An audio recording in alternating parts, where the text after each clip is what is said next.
ایک کہنے والا کہتا ہے آدمی کا جسم کیا ہے جس پہ شیدا ہے جہاں، آدمی کا جسم کیا ہے جس پہ شیدا ہے جہاں، ایک مٹی کی عمارت ایک مٹی کا مکان، چند سانسوں پر کھڑا ہے یہ خیالی آسمان،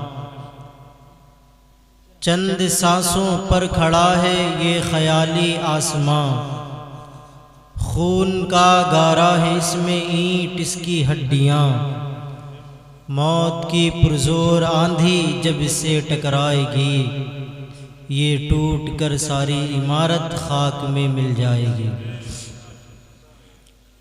ہم اور آپ اس محفل بابرکت میں حاضر ہوئے ہیں۔ یہ محفل سید الاولیاء حضور آفتاب طریقت ماہتاب شریعت سرکار غوث اعظم رضی اللہ تعالیٰ عنہ کی طرف منسوب ہے۔ بڑے خوش نصیب ہیں ہم اور آپ کہ اس مبارک محفل میں ہم اور آپ کو آنے کی اللہ تبارک و تعالیٰ نے توفیق عطا فرمائی، کیونکہ غوث اعظم سرکار رضی اللہ تعالیٰ عنہ ارشاد فرماتے ہیں اگر میں نہ چاہوں تو انسان میرا نام بھی اپنی زبان پر نہیں لا سکتا، اگر میری مرضی نہ ہو تو انسان اپنی مرضی سے میرا نام اپنی زبان پر لا بھی نہیں سکتا، پھر ان کی محفل میں کوئی کیسے آ سکے گا، ان کے ذکر کی محفل میں کوئی کیسے بیٹھ سکے گا۔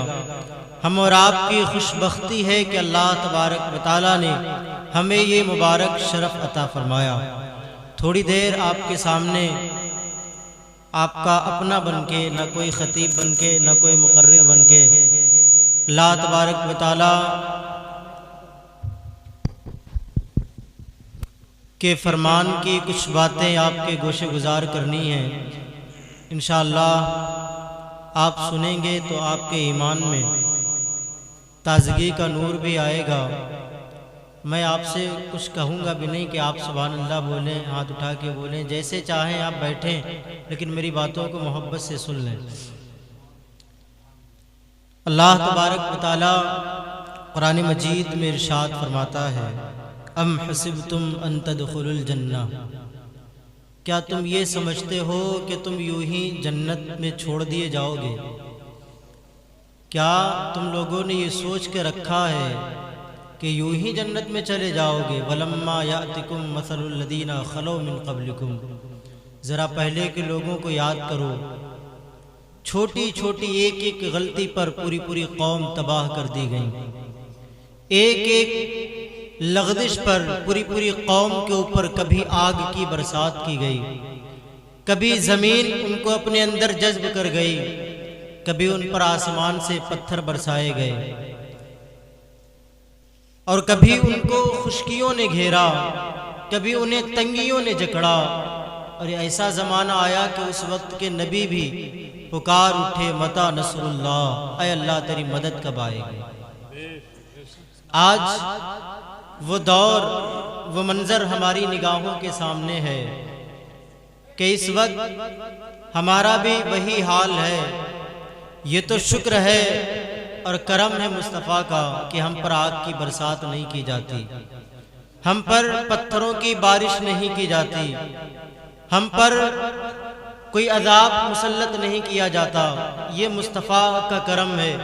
ورنہ میں بھی جانتا ہوں اپنے بارے میں، آپ بھی جانتے ہیں اپنے بارے میں کہ ہم کتنے اچھے ہیں اور کتنے برے ہیں، ہم روز کتنی نیکیاں کرتے ہیں اور روز کتنے گناہ کرتے ہیں۔ محفلوں میں، مسجدوں میں، مدرسوں میں ہمارا آنا بہت کم وقت کے لیے ہوتا ہے، لیکن گناہوں کی جگہ پر اور گناہ کرنے والی جگہوں پر اور گناہ کرنے والی باتوں میں ہمارا وقت بہت زیادہ صرف ہوتا ہے۔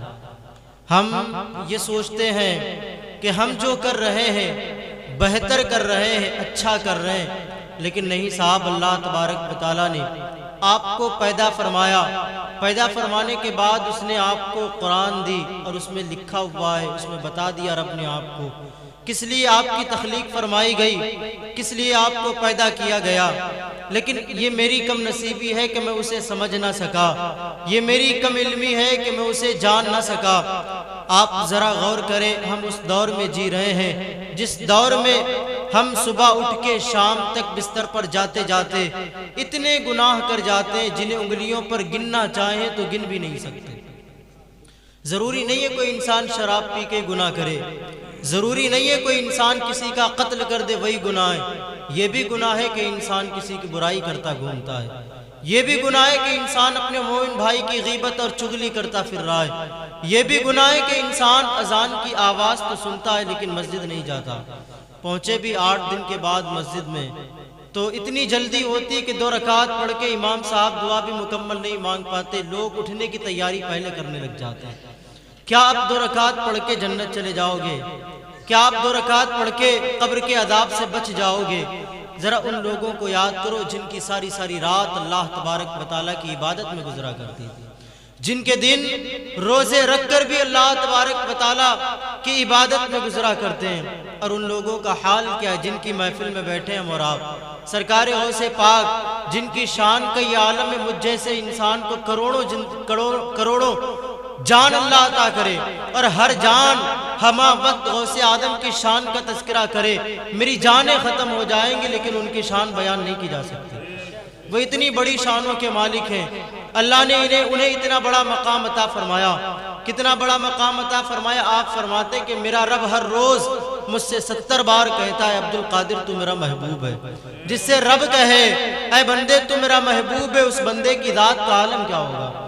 لیکن غوث آدم جب گئے حج بیت اللہ کے لیے، سارے لوگ حج کر رہے ہیں، طواف کر رہے ہیں، ایک انسان اتنی درد کے ساتھ رو رہا ہے، اتنے دکھ کے ساتھ رو رہا ہے، غلاف کعبہ کو پکڑ کے ایسا رو رہا ہے کہ اس کے رونے کے انداز کو دیکھ کر حاجیوں نے اپنے اپنے طواف کو روک دیا، اور سارے لوگوں نے ہاتھ اٹھا کے رب کی بارگاہ میں دعا کی، مولا یہ جو مانگنے والا، یہ جو رونے والا رو رہا ہے، اس کی دعا پہلے قبول کر لے، ہماری دعائیں بعد میں قبول کر لینا۔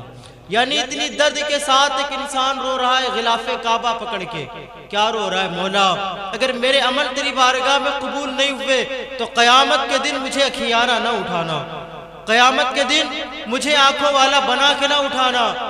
اے مولا اگر میرے عمل تیری بارگاہ میں قبول نہیں ہوئے تو مجھے اندھا بنا کے اٹھانا۔ یہ کون کہہ رہا ہے؟ یہ کون کہہ رہا ہے؟ یہ سرکار غوث آدم کہہ رہے ہیں۔ کس سے؟ اللہ تبارک و تعالیٰ سے۔ فرماتے مولا میں نے تیری عبادت کی، کیسی عبادت؟ 40 سال عشاء کے وضو سے آپ نے فجر کی نماز ادا فرمائی، 40 سال 15 سال آپ نے ہر رات ایک پیر پہ کھڑے ہو کے ہر رات ایک قرآن پاک کو مکمل فرمایا۔ آپ فرماتے ہیں جتنی آزمائش میری لی گئی، جتنے امتحان میرے لیے گئے، اور جتنا درد مجھے ملا، اگر میرا درد نکال کر کسی بڑے پہاڑ کے اوپر رکھا جائے تو وہ پہاڑ اس درد کو سنبھال نہ سکے گا، پگھل کے ریزہ ریزہ ہو جائے گا۔ اب ذرا سوچو اس انسان کی بولی کیا ہے؟ کہتا ہے مالک اگر میرے عمل تیری بارگاہ میں قبول نہیں ہوتے تو قیامت کے دن مجھے کھیارہ نہ اٹھانا، مجھے شرم آئے گی نیک لوگوں کے سامنے جب میں بے عمل بن کے اٹھایا جاؤں گا۔ وہ کیا فرماتے ہیں؟ ان کے دل میں قبر کا اتنا ڈر، اتنا خوف۔ ہمیں تو کبھی دین سے کوئی واسطہ نہیں، ہمیں تو کبھی اللہ کے رسول کی باتوں سے کوئی واسطہ نہیں، ہمیں تو کبھی قرآن سے کوئی واسطہ نہیں۔ کوئی ہمارے یہاں مر بھی جاتا ہے تب بھی لوگ قرآن کھول کے نہیں دیکھتے، باپ کے مرنے کے بعد بیٹا قرآن اٹھا کے نہیں دیکھتا، ماں کے جانے کے بعد بیٹی قرآن اٹھا کے نہیں دیکھتی۔ یہ تو احسان عالموں کا۔ باپ میرا مرا تھا گیا میں مدرسہ، صاحب باپ کا انتقال ہو گیا آ کے قرآن خوانی کر دیجئے گا، ماں دنیا سے چلی گئی آ کے قرآن خوانی کر دیجئے گا، بہن دنیا سے چلی گئی آ کے اس کے لیے فاتحہ کر دیجئے گا۔ باپ میرا تھا، اگر میں اپنے باپ کے لیے قرآن پڑھ کے اس کی روح کو ایصال ثواب کرتا تو رب بھی راضی ہو جاتا، میرے باپ کی روح بھی راضی ہو جاتی۔ اللہ بھی راضی ہو جاتا، باپ کی روح کو قرار بھی آ جاتا۔ ایک بات ہے نا، جو بندہ اپنا کام اپنے ہاتھ سے کرتا ہے اس میں زیادہ خلوص ہوتا ہے۔ نماز جنازہ ہم پڑھائیں، کتنا بڑا بھی عالم پڑھائے، نماز جنازہ ہو جائے گی، باپ کی روح کو تسکین بھی مل جائے گی، لیکن جتنے خلوص کے ساتھ ایک باپ کا نماز جنازہ بیٹا پڑھائے گا اتنے خلوص کے ساتھ دوسرا کوئی نہیں پڑھا سکتا۔ جتنے خلوص کے ساتھ اپنی دکان میں چلاؤں گا، جتنے خلوص کے ساتھ اپنے کھیت کی دیکھ بھال میں کروں گا دوسرا نہیں کرنے والا۔ مزدور کو ہم لگائیں گے، وہ مزدوری کرے گا اپنی، وہ صبح سے لے کر شام تک وقت اسے گزارنا ہے گزارے گا، لیکن جس خلوص سے آپ کام کرو گے اپنے کھیت میں، جس خلوص سے آپ کام کرو گے اپنی دکان میں، اتنی خلوص کے ساتھ کوئی دوسرا نہیں کرے گا۔ یہ تو ہم لوگ اپنے راستے سے بھٹک گئے، ہمیں کبھی شرم نہیں آتی کہ ہم اذان پہ اذان ہوتی ہے، ہم جس رب کی بنائی ہوئی زمین پر زندگی گزار رہے ہیں، جس رب کے بنائے ہوئے آسمان کے نیچے زندگی گزار رہے ہیں، جس رب کا دیا ہوا کھاتے ہیں، جس رب کا دیا ہوا پیتے ہیں، اس رب کی بارگاہ میں ہم اپنا سر جھکا کے سجدہ بھی نہیں کر پاتے۔ ہم کیا اپنے باپ کے ساتھ وفاداری کریں گے؟ ہم کیا اپنی ماں کے ساتھ وفاداری کریں گے؟ ہم کیا اپنے لوگوں کے ساتھ وفاداری کریں گے؟ جب میں اپنے رب کے ساتھ وفاداری نہ کر سکا تو باپ کے ساتھ وفاداری کروں گا۔ جب میں اپنے رسول کے ساتھ وفاداری نہ کر سکا تو کسی انسان کے ساتھ کیسے وفاداری کروں گا؟ ذرا سوچو تو صحیح، باپ چاہتا ہے میرا بیٹا چھوٹا ہے، جوان ہو جائے گا، میں بوڑھا ہو جاؤں گا، یہ میرے بڑھاپے کا سہارا بنے گا، یہ میرے پیر دبائے گا۔ کیسے تمہارے پیر دبائے گا؟ تم نے اسے بنایا کیا ہے؟ تم نے اسے مصطفیٰ کا غلام بنایا ہوتا تو وہ بیٹا تمہارے مرتبے کو پہچان رہا ہوتا۔ تم نے تو اسے کبھی سکھایا نہیں۔ آپ دنیا کا کوئی بھی اسکول لے لیجئے، کوئی بھی کالج لے لیجئے، کوئی بھی یونیورسٹی لے لیجئے، جس میں ایک تعلیم دی جاتی ہے جو تعلیم مصطفیٰ کے دین نے عطا کی، کوئی آپ کو کالج نہیں ملے گا۔ ڈاکٹر بیٹا بننے کے لیے گیا تھا، ڈاکٹر بن کے آ جائے گا، انجینئر بننے کے لیے گیا تھا، وہ بن کے آ جائے گا، جو بنانے کے لیے آپ نے بھیجا تھا وہ بن کے آ جائے گا، لیکن کیا لے کے آئے گا؟ صرف ایک ڈگری۔ لیکن جب بچہ مدرسے کی ٹوٹی ہوئی چٹائی پر بیٹھ کر سوکھا کھا کے، کبھی ملتا ہے کبھی نہیں ملتا، وقت بے وقت کھا کے، جب وہ مدرسے سے فارغ ہو کے نکلتا ہے تو صرف ایک ڈگری لے کے نہیں نکلتا، اپنے ساتھ نہ جانے کتنی رحمت کتنی نعمتیں اللہ تبارک و تعالیٰ کی لے کے آتا۔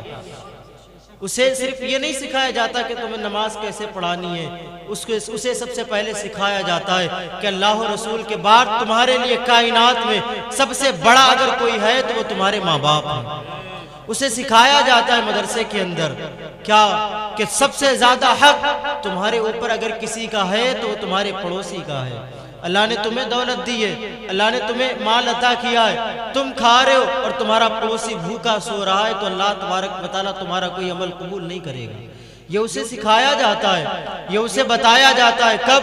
جب وہ مصطفیٰ کے مدرسے میں آتا ہے، مصطفیٰ کی باتیں سیکھتا ہے، مصطفیٰ کے دین سے اکتساب فائدہ حاصل کرتا ہے۔ لیکن جب بچہ کبھی گیا نہیں مدرسہ میں، بچے نے کبھی قرآن سے محبت کی نہیں، بچے نے کبھی جانا نہیں قرآن ہے کیا۔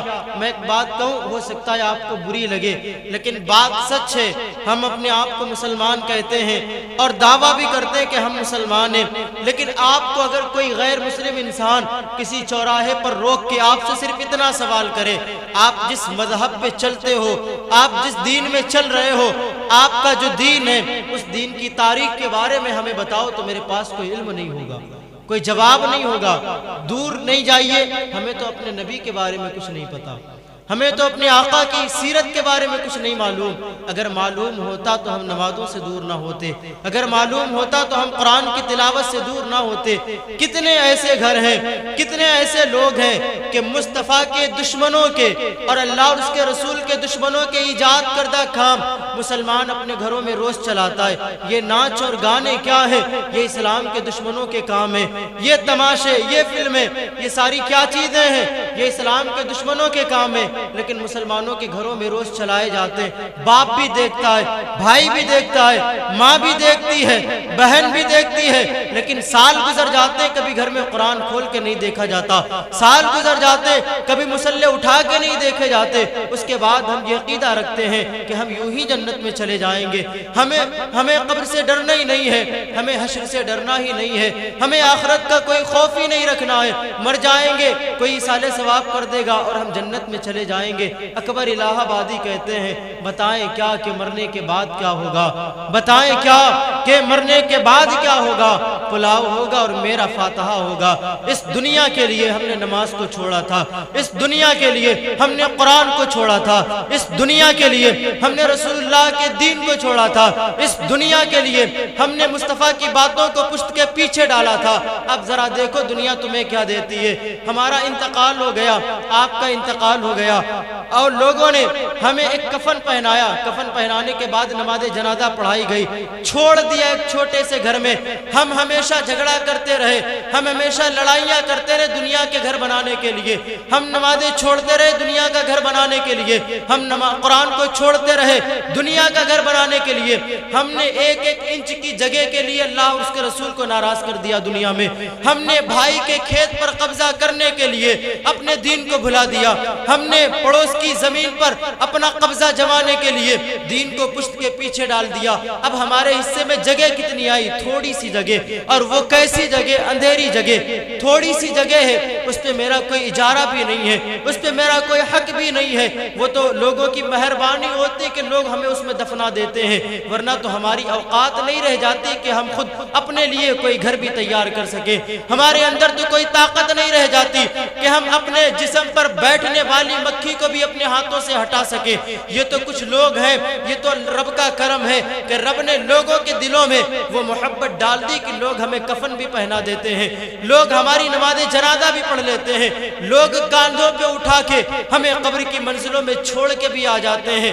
ورنہ آپ دیکھتے نہیں ہو کیا، اگر کوئی غریب انسان ہو اور اس کے رشتہ دار دولت والے ہوں تو وہ دولت والے رشتہ دار اس غریب کو پہچانتے بھی نہیں، وہ دولت والے رشتہ دار اس غریب سے کوئی بات بھی نہیں کرنا چاہتے۔ پھر کاندھے پر کون اٹھائے گا؟ پھر تمہیں کفن کون پہنائے گا؟ پھر تمہاری نماز جنازہ کون پڑھے گا؟ یہ تو تمہارے رب کی کریمی ہے کہ اللہ تبارک و تعالیٰ نے کرم کیا اور اس نے اپنے محبوب کو مبعوث فرمایا۔ اس محبوب نے لوگوں کو بتایا کہ مرتا ایک جانور بھی ہے، مرتا ایک کتا بھی ہے، اسے گھسیٹ کر گندگی کے ڈھیر پر ڈال دیا جاتا ہے۔ مرتے ہم بھی ہیں لیکن ہمیں گندگی کے ڈھیر پر نہیں ڈالا جاتا، بلکہ مصطفیٰ نے تعلیم دی ہے کہ اسے نہلاؤ، اور ایسے نہ نہلاؤ جیسے تم نہاتے ہو، اسے آہستہ آہستہ نہلاؤ، اچھے سے اس کے بدن کو صاف کرو، اسے ایک نیا لباس پہناؤ، پھر اسے ایسے ہی لے کے نہیں جانا ہے، بلکہ کوئی کتنا بڑا بھی دولت والا انسان ہو، کوئی عالم ہو، کوئی مفتی ہو، کوئی پردھان ہو، کوئی ودھائک ہو، اب یہ انسان جیسا بھی تھا لوگ کاندھوں پر اٹھا کر لے جا رہے ہیں، لوگ بڑھ بڑھ کے اس کے جنازے کو کاندھا دینے کے لیے بےتاب ہے، لے جا کے چھوڑا گیا قبر کی منزلوں میں۔ اے انسان ذرا رب کی کریمی تو دیکھ، اگر تیرا رب تجھ پر کرم نہ کرتا تو تو بھی تو گھسیٹ کے گندگی کے ڈھیر پر ڈالا جا سکتا تھا، تجھے بھی تو کسی تالاب میں پھینکا جا سکتا تھا، تیرے جسم کو بھی تو آگ لگا دی جا سکتی تھی، لیکن اللہ کے رسول اللہ تبارک و تعالیٰ نے کتنا بڑا تجھ پر کرم کیا کہ تیرے جسم کو گندگی میں نہیں ڈالا گیا، تیرے جسم کو تالاب میں نہیں پھینکا گیا، تیرے جسم کو مچھلیوں کے حوالے نہیں کیا گیا، تیرے وجود کو آگ نہیں لگائی گئی، بلکہ سلامتی کے ساتھ تو جس مٹی سے بنا تھا اسی مٹی میں تجھے دوبارہ ملا دیا۔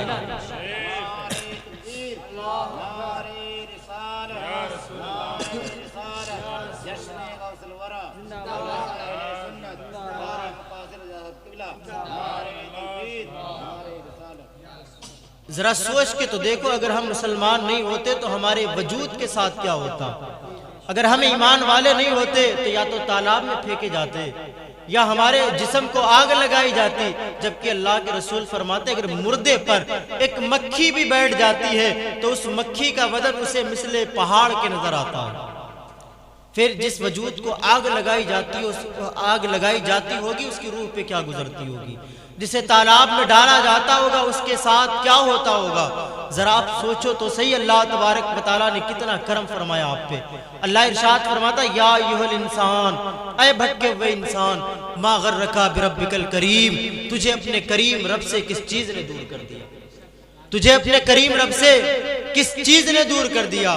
آج باپ آتا ہے عالموں کے پاس، ماں آتی ہے عالموں کے پاس، کس لیے؟ تعویذ بنا دے، بیٹا میری بات نہیں مانتا، کوئی چوکی دے دے، بیٹا میرے ہاتھوں سے نکل گیا، بیٹا میرا نافرمان بن گیا۔ کیوں نہ بنے؟ جب تم رب کے نافرمان بن گئے، بیٹا تمہارا نافرمان بن گیا تو اس میں حیرت کیا؟ تم رسول اللہ کے نافرمان بن گئے، تمہاری اولاد تمہاری نافرمان بن گئی تو اس میں تعجب کیا؟ تم نے بھی تو اللہ کی نافرمانی کی ہے، تم نے اس کا کھایا، اس کا پیا، اس کی بنائی ہوئی زمین پر زندگی گزار رہے، اس کا دیا ہوا کھا رہے، اس کو ہی ناراض کر بیٹھے۔ کیا بگڑ جاتا تمہارا اگر اس کی عبادت کرتے؟ کیا تمہارا نقصان ہو جاتا اگر 10 منٹ کا وقت نکال کے اللہ کی بارگاہ میں اپنے سر کو جھکا لیتے؟ آپ نے کیا نہیں کیا دنیا کے لیے؟ سب کچھ کیا۔ کھیت پہ جاتے ہو، دوپہر کا وقت ہوتا ہے، کھانے کے لیے آپ وقت نکالتے ہو کہ نہیں نکالتے؟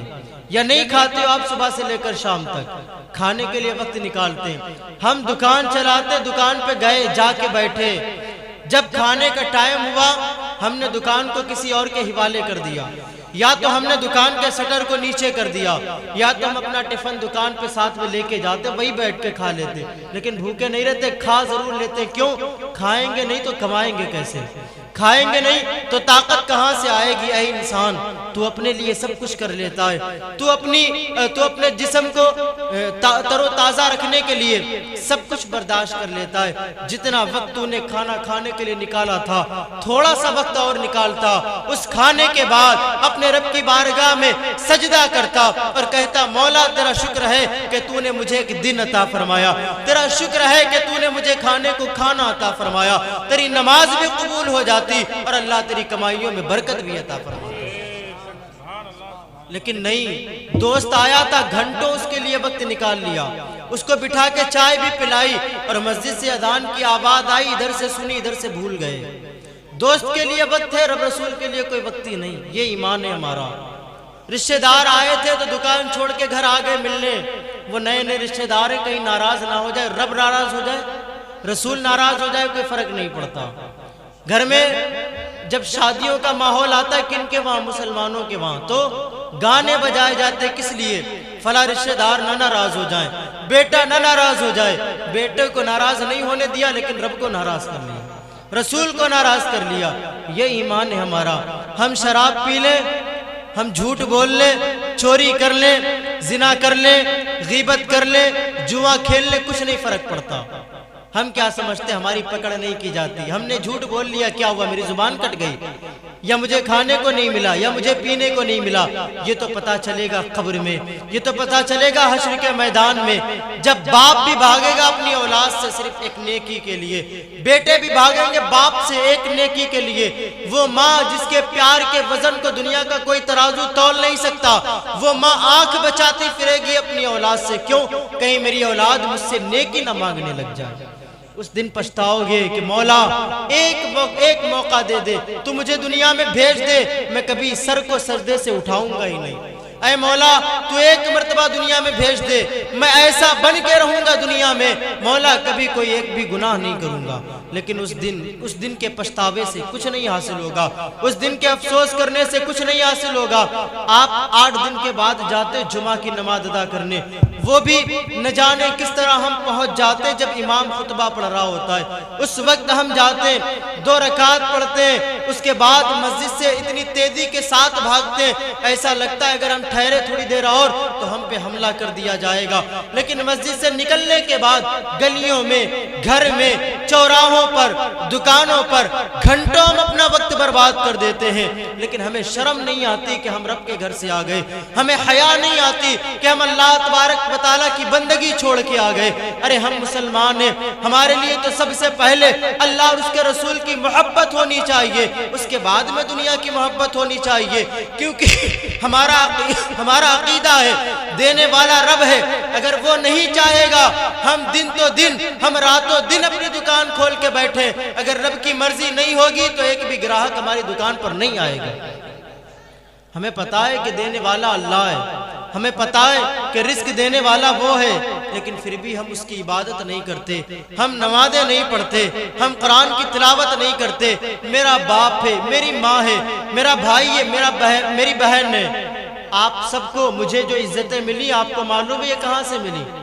یہ کسی نیتا نے دی یا کسی دنیا دار نے دی؟ باپ آج جسے اللہ کے رسول نے فرمایا کہ باپ جنت کا دروازہ ہے اور ماں کے قدموں کے نیچے جنت ہے۔ بیٹی گھر میں پیدا ہو جاتی ہے تو اللہ کی رحمتوں کا نزول لے کے آتی ہے، بھائی اللہ کی رحمت ہے۔ یہ کس نے اعجاز عطا فرمایا آپ کو؟ آپ نے کبھی غور کیا؟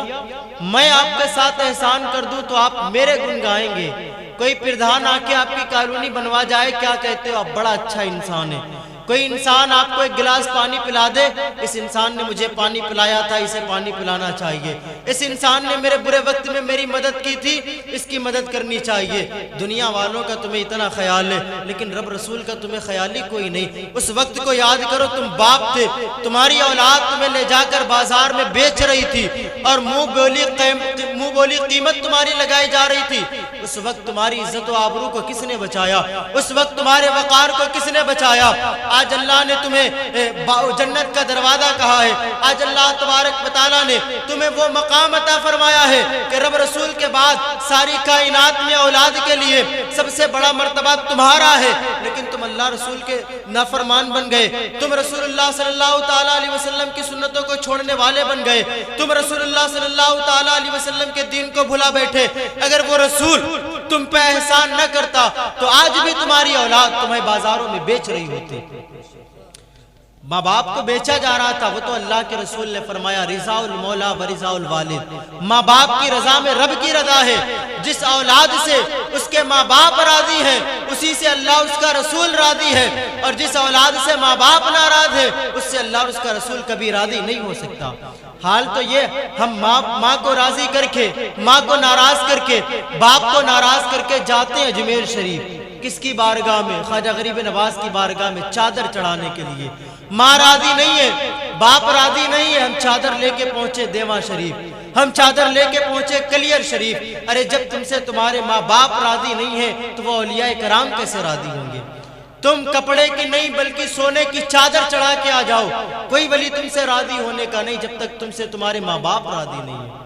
ذرا کچھ تو سوچو، اللہ تبارک و تعالیٰ نے تمہیں مسلمان بنایا ہے، تمہیں عزتیں عطا فرمائی ہیں، کیا تم اس رب کی بارگاہ میں سجدہ نہیں کر سکتے؟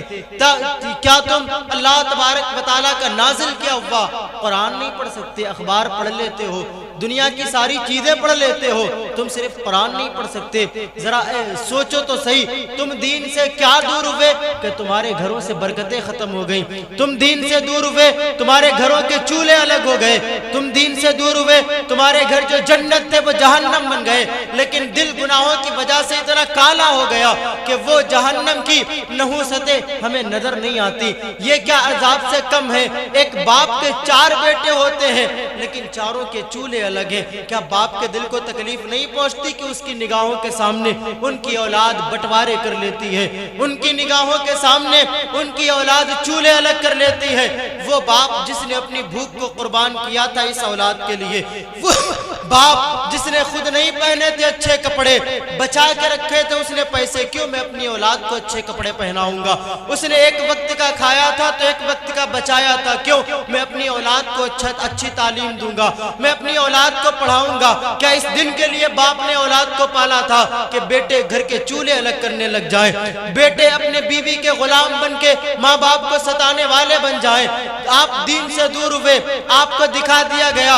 ایک دور وہ تھا جب دین نہیں تھا لوگوں کے پاس تو ماں باپ کو بازاروں میں بیچا جا رہا تھا۔ آج وہ منظر آ گیا جب ہم دین سے دور ہوئے۔ آج ماں باپ کو بازاروں میں بیچا تو نہیں جاتا، لیکن آج ماں باپ کو دھکے مار کے گھر سے باہر ضرور نکالا جاتا ہے۔ آج ماں باپ کو بیٹے گالی بھی دیتے ہیں۔ آج ماں باپ کے اوپر ان کی اولاد ہاتھ بھی اٹھاتی ہے۔ آج ماں باپ کے ساتھ ان کی اولادیں زبان درازی بھی کرتی ہے۔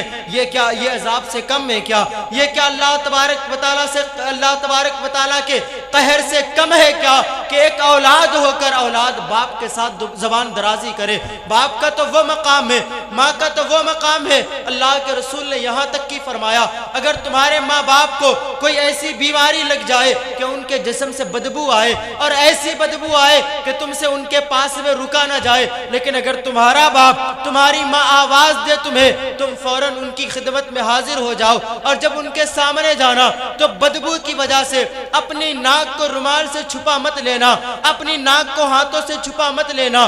وہ اس لیے کہ تم جب ماں باپ کے سامنے جاؤ گے اور ان کے جسم سے ان کے وجود سے اگر بدبو آتی ہوگی اور تم اپنی ناک کو چھپاؤ گے تو کہیں ان کے دل کو دکھ نہ پہنچے، ان کے دل کو تکلیف نہ پہنچے کہ یہ میری اولاد ہو کے میری بدبو سے پرہیز کرتی ہے، یہ میری اولاد ہو کے میرے پاس آنے سے پرہیز کرتی ہے۔ اللہ کے رسول ارشاد فرماتے ہیں انہیں دکھ ہوگا یہ میری اولاد ہے اور میرے جسم سے آج بدبو آ رہی ہے تو یہ میرے پاس آنا نہیں چاہتا۔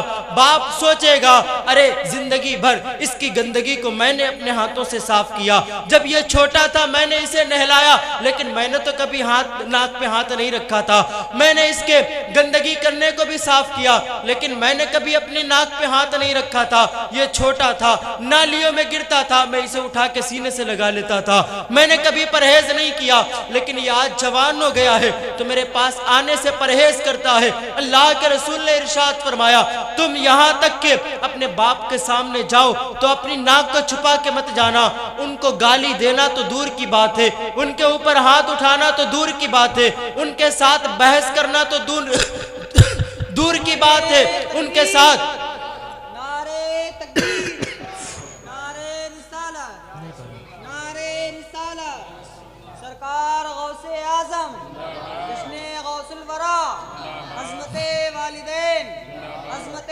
والدین، نعرے تکبیر، نعرے رسالت۔ ان کے ساتھ زبان درازی کرنا تو دور کی بات، تم انہیں اپنی زبان سے اف تک نہ کہو۔ وہ تمہیں چاہے جتنا بھی مارے، تمہیں چاہے جتنا بھی ڈانٹے، لیکن اگر باپ ہے تمہارا تمہیں حق نہیں ہے کہ تم اس کے سامنے اف بھی کر سکو۔ وہ مقام اللہ کے رسول نے باپ کو عطا فرمایا۔ میری ماں، وہ ماں جسے کبھی اگر بیوہ ہو جاتی تھی تو اس کی شوہر کے لاش کے ساتھ زندہ جلا دیا جاتا تھا یا ایک کالی کوٹری میں بند کر دیا جاتا تھا، لیکن اس ماں کے قدموں کے نیچے جنت کو اللہ کے رسول نے رکھا، اللہ تبارک و تعالیٰ کے کرم نے رکھا۔ وہ ماں بھی دین سے دور ہو گئی۔ کتنی احسان فراموش نکلی میری ماں، کتنی احسان فراموش نکلا میرا باپ۔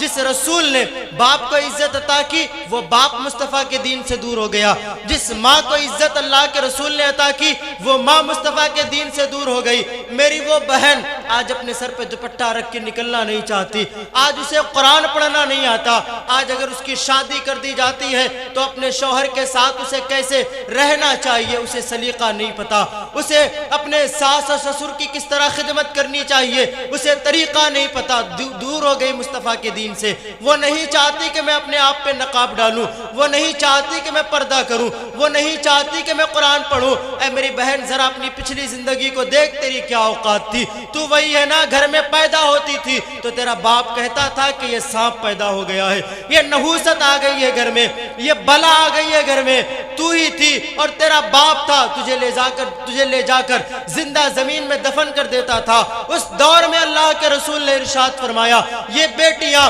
زحمت نہیں ہے بلکہ یہ بیٹیاں اللہ تبارک و تعالیٰ کی رحمت ہے۔ آج میری بہن میرے گھر میں سلامت ہے، کسی دنیا دار کی دین ہے نہیں، بلکہ یہ تاجدار کائنات کی دین ہے۔ مصطفیٰ کا کرم ہے کہ آج میری بہن میرے گھر کے آنگن میں سلامت ہے، لیکن میری وہ بہن قرآن نہیں پڑھنا چاہتی، میری وہ بہن اپنے سر پہ دوپٹہ نہیں رکھنا چاہتی، وہ پردہ کرنا نہیں چاہتی۔ اے میری بہن ذرا یاد کر سیدہ مخدومہ کائنات کی زندگی کو، وہ بھی ایک عورت تھی، اور ایسی عورت کہ کائنات کی تمام عورتیں ان کے قدموں میں آنے والی چپلوں پہ قربان ہو جائیں، لیکن پھر بھی ان کی عظمت بڑی ہے، ان کی شان بڑی ہے، ان کی رفعت بڑی ہے۔ وہ عورت جن کو اللہ تبارک و تعالیٰ نے ہر عیب سے پاک رکھا، وہ عورت جسے اللہ تبارک و تعالیٰ نے بلند مقام عطا فرمایا، اس عورت کا جب انتقال ہوا، مولا کائنات اپنی بیوی کے ہاتھوں کو تھامے ہوئے تھے۔ جب حضرت سیدہ مخدومہ کائنات کا وصال ہوا تو ایک صحابی جن کا نام حضرت عبداللہ ہے، مکے کی گلیوں میں پھوٹ پھوٹ کے رو رہے تھے، آج ہمارے لیے آج ہم گناہگاروں کے لیے راتوں کو رب کی بارگاہ میں ہاتھ اٹھا کر دعا کرنے والی چلی گئی، آج ہمارے لیے اللہ تبارک و تعالیٰ کی بارگاہ میں راتوں کو ہاتھ اٹھا کے دعا کرنے والی چلی گئی، آج اللہ تبارک و تعالیٰ کی نیک بندی دنیا سے چلی گئی۔ جب مولا کائنات نے اپنی بیوی کی ہتھیلی کو دیکھا تو آنکھوں میں آنسو آ گئے، یہ کیسی عورت ہے، یہ کیسی بیوی ہے، یہ کیسی بیٹی ہے۔ ہاتھوں میں زخموں کے نشان تھے، ہاتھوں میں چولے پھونکنے، ہاتھوں میں زخموں کے نشان تھے۔ مولا کائنات نے جب ہاتھ دیکھا، یہ وہ سیدہ کا ہاتھ ہے، یہ وہ سیدہ ہے جس کو اللہ کے رسول صلی اللہ تعالیٰ علیہ وسلم نے نازوں سے پالا ہے، یہ وہ مقدس خاتون ہے جس کے لیے آسمان سے اللہ تبارک و تعالیٰ نے جوڑے بھیجے، یہ وہ مقدس خاتون ہے جس کے سر کا ایک بال بھی کبھی کسی آسمان کے فرشتے نے نہیں دیکھا، لیکن اس نے اپنے شوہر کے ساتھ زندگی کیسے گزاری کہ شوہر نے کوئی تعویذ نہیں بنوایا تھا کہ میری شوہر میری بیوی میری نافرمان ہے، میری بیوی میری بات نہیں مانتی۔ شوہر کو ناز تھا کہ مجھے اگر کروڑوں جانیں ملتی تو میں ایک ایک جان کو اپنی بیوی کے نام پہ قربان کر دیتا، ایسی مقدس بیوی تھی۔ وہ بیوی جب اپنے گھر سے چلی تو اس کی تربیت باپ نے کی تھی، آج میرا باپ اپنی بیٹی کی تربیت نہیں کر پاتا، آج شادی ہوئی کل طلاق کا وقت آ جاتا ہے، آج شادی ہوئی 1 مہینہ کے بعد طلاق، آج شادی ہوئی 2 مہینہ کے بعد طلاق۔ آپ دیکھ لو اگر میں جھوٹ بول رہا ہوں، آپ دیکھنا کبھی جائزہ لینا اگر میں جھوٹ بول رہا ہوں۔ کس پہ طلاق ہوتی ہے؟ اس بات پہ طلاق ہے کہ جہیز لے کے نہیں آئی، اس بات پہ طلاق ہے کہ ساس سسر کی خدمت نہیں کرتی، اس بات پہ طلاق ہے کہ شوہر بیوی کو پسند نہیں کرتا۔ آج شادی ہوئی کل طلاق ہو گئی، طلاق تو ہونی تھی جب تم نے رب رسول کو ناراض کر کے اپنے گھر سے اپنی بیٹی کی ڈولی کو بھیجا تھا، تم نے رسول کو ناراض کیا تھا، تم نے اللہ کو ناراض کیا تھا، تم نے کارڈ کے اوپر چھپوایا تو تھا نکاح من سنتی، لیکن تم نے شادی کے وقت میں، شادی کے ماحول میں گھر میں تم نے ڈی جے بھی بجوائے تھے، گھر میں تم نے ناچ اور گانے بھی کروائے تھے، تم نے رب کی رحمتوں کو تو دور رکھا تھا، شیطان کو تم نے گھر میں رکھا تھا۔ اب وہ شادی ٹوٹنی تھی کبھی طلاق کے نام پہ، اب وہ شادی ٹوٹنی تھی کبھی خلا کے نام پہ، اب وہ شادی ٹوٹنی تھی کبھی جہیز کے نام پہ، اب وہ شادی ٹوٹنی تھی کبھی کسی بات کے نام پہ۔ تم نے اس میں قصور تمہارا ہے، تم نے اسے برا بنایا تھا، تم نے اس کی بنیاد ہی غلط رکھی تھی۔ اگر تم نے مصطفیٰ کی سیرت پر چل کر اپنی بیٹی کو دلہن بنایا ہوتا تو اس بیٹی کے شکم سے جو اولاد نکلتی وہ اولاد مصطفیٰ کے در کی وفادار بن کے نکلتی۔ آج باپ کی تمنا ہے کہ میری اولاد میری فرما بردار بنے، ماں کی تمنا ہے کہ میری اولاد میری خدمت کرنے والی بنے، لیکن باپ کرتا کیا ہے، ماں کرتی کیا ہے؟ آپ غوث آدم کے ذکر کی محفل میں بیٹھے ہو، بیٹوں کے لیے بیٹا عالم بنتا ہے، بیٹا ولی بنتا ہے۔ آپ جتنے بھی ولی بنے سب ولیوں کی زندگی پڑھ کے دیکھ لو، ان کے ولی بننے کے پیچھے سب سے بڑا ہاتھ اگر کسی کا رہا تو وہ ہاتھ ان کے ماں باپ کا رہا، وہ ہاتھ ان کے ماں باپ کا رہا۔ ان ہاتھ ہونے کی وجہ سے وہ لوگ اللہ کے مقدس ولی بن گئے۔ آپ غوث آدم کے ذکر کی محفل میں بیٹھے ہو، آپ نے واقعہ سنا ہے غوث آدم کے والد گرامی کا کہ آپ سے غلطی ہوئی تھی، آپ سے 12 سال باغ کی رکھوالی کروائی گئی، ایک سیب کھایا تھا، وہ غلطی نہیں تھی، لیکن عشق نے جواب دیا تھا، اے ابو صالح تو نے کھا تو لیا ہے، لیکن جب کل میدان محشر میں اٹھایا جائے گا تو اپنے رب کے سامنے کون سا چہرہ لے کے جائے گا؟ وہ انسان جس انسان کی راتیں سجدوں میں گزری، جس انسان کے دن اللہ تبارک و تعالیٰ کو راضی کرنے میں گزرے، اس انسان کی بولی کیا ہے؟ ابو صالح تو نے کھا تو لیا ہے، لیکن کون سا چہرہ لے کے جائے گا رب کی بارگاہ میں؟ کیا منہ دکھائے گا اللہ تبارک و تعالیٰ کو قیامت کے دن کہ اس سیب کے مالک کی بنا اجازت تو نے کھا لیا؟ میں تو اپنے بھائی کا پورا کھیت کھا جاتا ہوں، میں تو اپنے بھائی کی پوری زمین کھا جاتا ہوں، میں تو دوسروں کا چھین کے بھی کھا جاتا ہوں، میں تو جھوٹ بول کے بھی کھا جاتا ہوں۔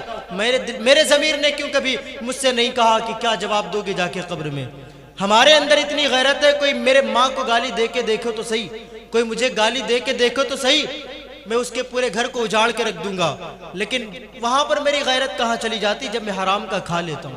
وہاں پہ میری غیرت کہاں چلی جاتی میں جب اپنی زبان سے جھوٹ بول لیتا ہوں؟ کہاں چلی جاتی میری غیرت جب میں کسی کے کھیت کے اوپر قبضہ کرتا ہوں؟ کہاں چلی جاتی میری غیرت جب میں اپنے باپ کے ساتھ زبان درازی کرتا ہوں؟ اگر غیرت دل میں ہے تو ہر جگہ بیدار ہونا چاہیے۔ میری بات آئی میری غیرت بیدار ہو گئی، رب رسول کی بات آئی غیرتی بیدار نہیں ہوئی، یہ کیسی غیرت ہے تمہاری؟